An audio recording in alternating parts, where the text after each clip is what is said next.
નમસ્કાર, આપ જોઈ રહ્યા છો આખું અવલોકન ન્યૂઝ।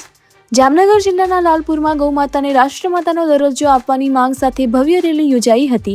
સરદાર ચોકથી શરૂ થયેલી રેલી મામલતદાર કચેરીએ પહોંચી હતી, જ્યાં આવેદનપત્ર સુપરત કરવામાં આવ્યું હતું। રેલીમાં ગૌશાળાના સંચાલકો, ગૌરક્ષકો અને મોટી સંખ્યામાં લોકો જોડાયા હતા।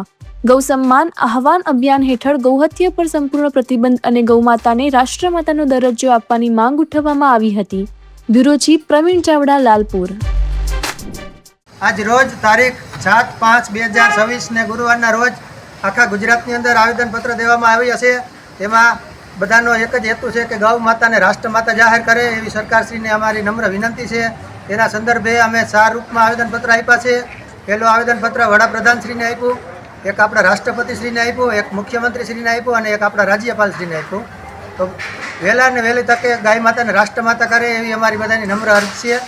તો અમે સાહેબશ્રીને નમ્ર અરજી કરીએ છીએ કે અમારા કાગળ વહેલી તકે બધા ઉગે અને વહેલી તકે ગાય માતાને રાષ્ટ્રમાતા જાહેર કરે, ગાય રખડતી બંધ થઈ જાય અને જે એની પરેશાની છે એ દૂર થઈ જાય। ભારત માતા કી જય, વંદે માતરમ, જય જય ગરવી ગુજરાત।